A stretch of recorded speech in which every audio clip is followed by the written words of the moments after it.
ಅಥವಾ ರೆಸೊನೇಟ್ ಆದರೆ ಮಾತ್ರ ತೊಗೊಳ್ಳಿ, ಇಲ್ಲಾಂದರೆ ಬಿಟ್ಬಿಡಿ. ಇದು ಒಂದು ಜನರಲ್ ರೀಡಿಂಗ್ ಮಾತ್ರ ಆಗಿರುತ್ತೆ.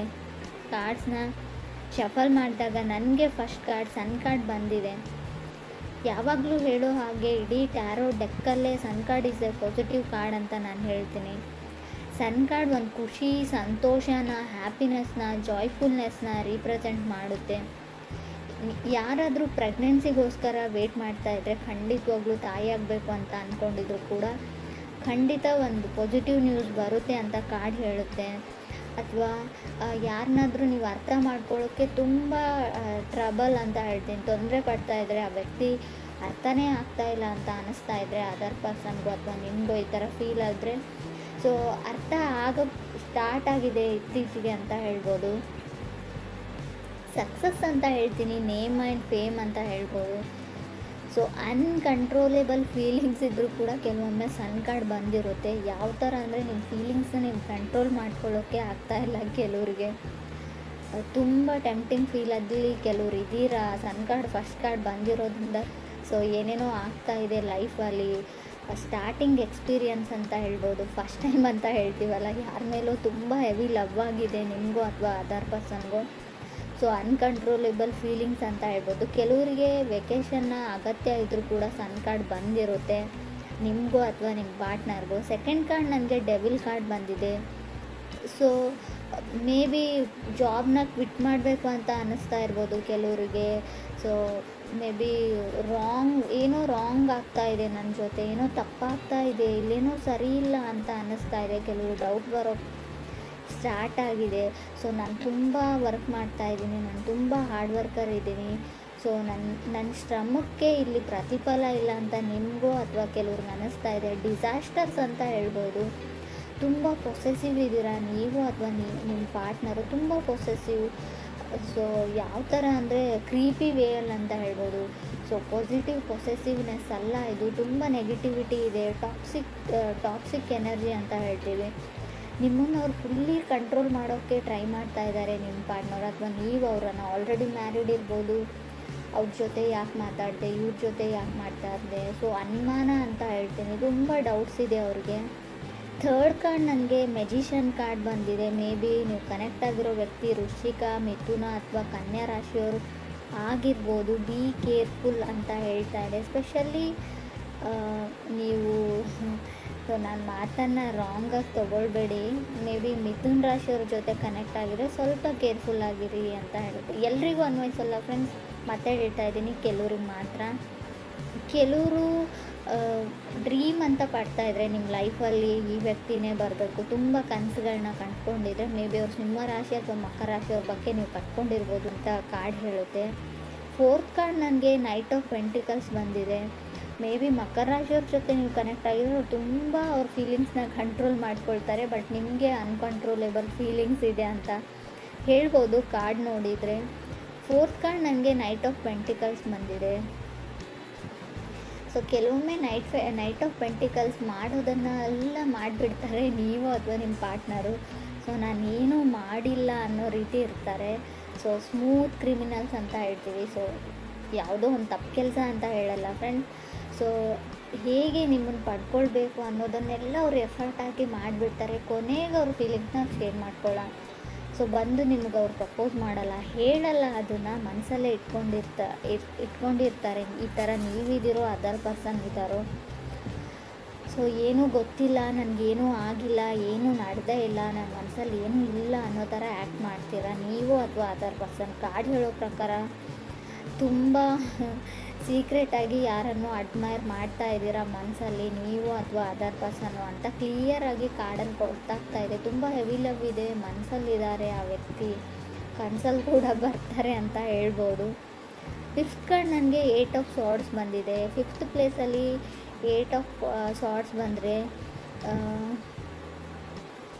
ಲಾಸ್ಟ್ ಅಂತ ಅನಿಸುತ್ತೆ. ಲಾಸ್ಟ್ ಚಾನ್ಸ್ ಯಾರು ನಿಮ್ಗೆ ಕೊಡ್ತಾ ಇದ್ದಾರೆ, ಕೆಲವ್ರಿಗೆ ಹೇಳ್ತಾ ಇದ್ದಾರೆ ಇದೇ ಲಾಸ್ಟ್ ಆ್ಯಂಡ್ ಫೈನಲ್. ಮತ್ತೊಮ್ಮೆ ಈ ಥರ ತಪ್ಪು ರಿಪೀಟ್ ಆದರೆ ಸೊ ನನ್ನಿಂದ ಇದನ್ನು ಎಕ್ಸೆಪ್ಟ್ ಮಾಡೋಂಗಿಲ್ಲ ನೀನು, ನಾನು ಮತ್ತೆ ನಿನ್ನನ್ನು ಎಕ್ಸೆಪ್ಟ್ ಮಾಡ್ಕೊಳ್ತೀನಿ ಅಂತ.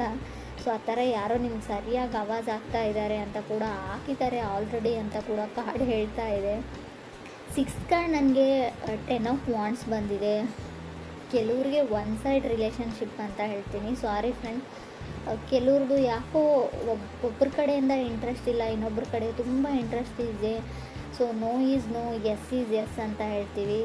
ಸೊ ತುಂಬ ಕೆಲವ್ರಿಗೆ ಯಾವ ಥರ ಅಂದರೆ, ಒಬ್ಬರು ನೋ ಅಂತ ಹೇಳಿದರೆ ಅದನ್ನು ನೋವಾಗಿ ತೊಗೊಳ್ಳೋದಿಲ್ಲ.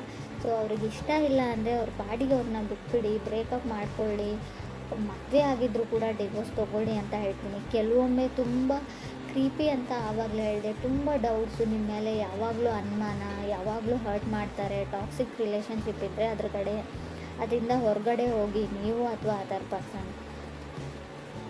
7th ಕಾರ್ಡ್ ನನಗೆ ಟೆಂಪ್ರೆನ್ಸ್ ಕಾರ್ಡ್ ಬಂದಿದೆ. ಮೇ ಬಿ ಧನುರಾಶಿಯವ್ರ ಜೊತೆ ಕೆಲವರು ಕನೆಕ್ಟ್ ಆಗಿರ್ಬೋದು. ಸೊ ಹೋಲ್ಡ್ ಆನ್ ಅಂತ ಹೇಳ್ತೀನಿ. ಅವ್ರನ್ನ ಅವ್ರ ಪಾಡಿಗೆ ಬಿಟ್ಬಿಡಿ ಅಂತ ಕಾರ್ಡ್ ಹೇಳ್ತಾ ಇದೆ, ಯಾಕೋ ಗೊತ್ತಿಲ್ಲ ನನಗೆ. ಸೊ ಬ್ಯಾಲೆನ್ಸ್ ಕಮ್ಮಿ ಇದೆ. ಸೊ ನೀವು ಖಂಡಿತ ಅನಿಸುತ್ತಾ ಬ್ರೇಕಪ್ ಆಗಿದೆ, ಆಲ್ರೆಡಿ ದೂರ ಆಗಿದ್ದೀರಾ ನೀವು, ಮತ್ತೆ ಆ ವ್ಯಕ್ತಿ ಬೇಕು ಅಂತ ನಿಮ್ಗೆ ಅನ್ನಿಸ್ತಾ ಇದೆ, ನಿಜವಾಗ್ಲೂ ನಿಮಗೆ ಮನಸ್ಸಿಂದ ಬರ್ತಾ ಇದೆಯಾ ಆ ಮಾತು ಅಂತ ಇನ್ನೊಂದು ಸರ್ತಿ ಯೋಚನೆ ಮಾಡಿ ಅಂತ ಕಾರ್ಡ್ ಹೇಳುತ್ತೆ.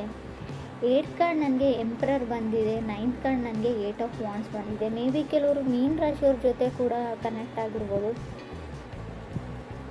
ಕಾರ್ಡ್ ಹೇಳೋ ಪ್ರಕಾರ ನಿಮ್ಮನ್ನು ಯಾರೋ ಇಗ್ನೋರ್ ಮಾಡ್ತಾ ಇದ್ದಾರೆ, ಅಥವಾ ನೀವು ಯಾರನ್ನೋ ಇಗ್ನೋರ್ ಮಾಡ್ತಾ ಇದ್ದೀರೋ. ಆಲ್ರೆಡಿ ನಾನು ಹೇಳಿದ್ದೀನಿ. ಸೊ ಯಾರಿಗಾದ್ರೂ ನೀವು ಪ್ರಪೋಸ್ ಮಾಡಿದರೆ, ಅವರು ನಿಮ್ಗೆ ಹೇಳಿದರೆ, ರಿಜೆಕ್ಟ್ ಮಾಡಿದರೆ, ನೋವು ಅಂತ ಹೇಳಿದರೆ ಅದನ್ನು ನೋವಾಗಿ ತೊಗೊಳ್ಳಿ, ಅದರಲ್ಲಿ ಏನೂ ತೊಂದರೆ ಇಲ್ಲ. ಅವ್ರ ಹಿಂದೆ ಬೀಳೋದ್ರಲ್ಲಿ ಯಾವುದೇ ಅರ್ಥ ಇಲ್ಲ.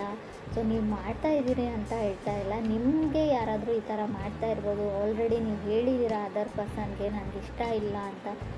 ಸೊ ಆದರೂ ಅವ್ರು ನಂಬ್ತಾ ಇಲ್ಲ, ಒಪ್ಕೊಳ್ತಾ ಇಲ್ಲ, ತುಂಬ ಇರಿಟೇಷನ್ ಅಥವಾ ಕಿರಿಕಿರಿ ಮಾಡ್ತಾ ಇದ್ದಾರೆ ಅಂತ ಅನ್ನಿಸ್ತಾ ಇದೆ ನಿಮಗೆ. ಖಂಡಿತವಾಗ್ಲೂ ಕ್ರಾಸ್ ವಾಚರ್ಸ್ ಯಾರಾದರೂ ನೋಡ್ತಾ ಇದ್ದರೆ, ಯಾರಾದರೂ ನಿಮ್ಗೆ ಹೇಳಿದರೆ, ಸೊ ನನಗಿಷ್ಟ ಇಲ್ಲ ಅಂತ ರಿಜೆಕ್ಟ್ ಮಾಡಿದರೆ, ಖಂಡಿತ ಅವ್ರನ್ನ ಬಿಟ್ಬಿಡಿ. ಸೊ ಅವ್ರ ಹಿಂದೆ ಹೋಗಬೇಡಿ, ಅವ್ರನ್ನ ಫಾಲೋ ಮಾಡಬೇಡಿ. ಸೊ ತುಂಬ ಕ್ರೀಪಿ ಥಿಂಕ್ ಇದು, ಮಾಡೋದು ಒಳ್ಳೆಯದಲ್ಲ ಅಂತ ಹೇಳ್ತಾ ಇದೆ ಕಾರ್ಡು. ಮೇ ಬಿ ನೀವೇ ತೊಂದರೆಯಲ್ಲಿ, ಫ್ಯೂಚರಲ್ಲಿ ನಿಮಗೆ ತೊಂದರೆ ಆಗಬಹುದು.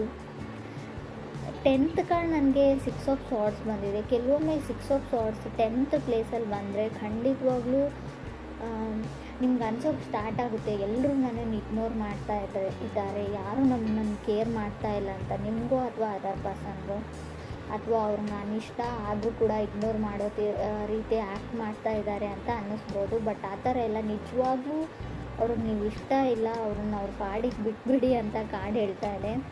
ಕೆಲವ್ರಿಗೆ ಫ್ರೆಂಡ್ಸ್, ಎಲ್ರಿಗೂ ಅಲ್ಲ.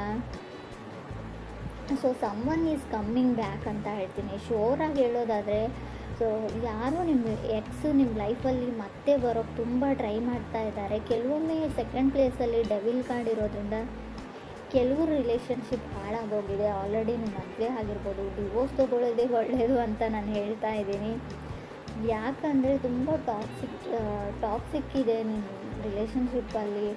ತುಂಬ ಯಾವ ಥರ ಅಂದರೆ, ನಾನು ಏನು ಹೇಳ್ತೀನಿ ಅದನ್ನೇ ಕೇಳಬೇಕು, ನೀನು ಅದನ್ನೇ ಮಾಡಬೇಕು, ತುಂಬ ಕಂಟ್ರೋಲಿಂಗ್ ಎನರ್ಜಿ ಅಂತ ಹೇಳ್ತೀನಿ. ಕೆಲವೊಮ್ಮೆ ಇದು ಸರಿಯಲ್ಲ ಅಂತ ಕೂಡ ಅನಿಸುತ್ತೆ ನನಗೆ. ಸೊ ಯಾರಿಗೂ ಆದರೂ ಅವ್ರಿಗೋಸ್ಕರ ಪರ್ಸ್ನಲ್ ಸ್ಪೇಸ್ ಅಂತ ಬಿಡಬೇಕು.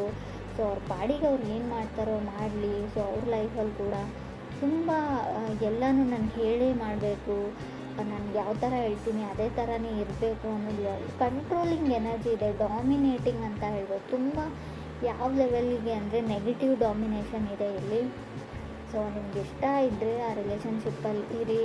ಸೊ ಇಲ್ಲ ಅಂದರೆ ಖಂಡಿತ ಅದರಿಂದ ಹೊರಗಡೆ ಹೋಗಿ. ಕೆಲವೊಮ್ಮೆ ನಾವೆಲ್ಲನೂ ತಾಳ್ಮೆಯಿಂದ, ಪೇಷನ್ಸಿಂದ ಆಗೋದನ್ನೆಲ್ಲ ತಾಳ್ಮೆಯಿಂದ ತಾಳ್ತೀನಿ, ಸೊ ಅಡ್ಜಸ್ಟ್ ಆಗ್ತೀನಿ ಅನ್ನೋದು ಒಳ್ಳೆಯದಲ್ಲ. ಕೆಲವೊಮ್ಮೆ ಯೂನಿವರ್ಸ್ ಕ್ಲೂನ ಕೊಡುತ್ತೆ, ಏನೋ ಮುಂದೆ ಆಗೋ ಅನಾಹುತಕ್ಕೋಸ್ಕರ. ಸೊ ಯಾರಿಂದನೂ ಏನಾದರೂ ಹೇಳಿಸ್ತಾ ಇರುತ್ತೆ, ಅದನ್ನು ನೀವು ಗಮನ ಕೊಟ್ಟು ಕೇಳಿ. ಸೊ ತುಂಬ ದೊಡ್ಡ ಮಟ್ಟದ ಹಾನಿ ಆಗೋಕ್ಕಿಂತ ಮುಂಚೆನೇ ಅಲ್ಲಿಂದ ಹೊರಗಡೆ ಹೋಗೋದು ಒಳ್ಳೆಯದು. ನಿಮ್ಗೆ ಡೌಟ್ಸ್ ಬಂದರೆ, ಏನೂ ಸರಿ ಇಲ್ಲ ಅಂತ ಅನಿಸಿದರೆ, ನಾನು ಆಗಲೇ ಹೇಳಿದೆ, ಕೆಲಸ ಮಾಡೋ ಜಾಗದಲ್ಲಿ ಕೂಡ ನಿಮ್ಗೆ ಅನ್ನಿಸ್ಬೋದು ಇದು. ಸೊ ಯೋಚನೆ ಮಾಡಿ.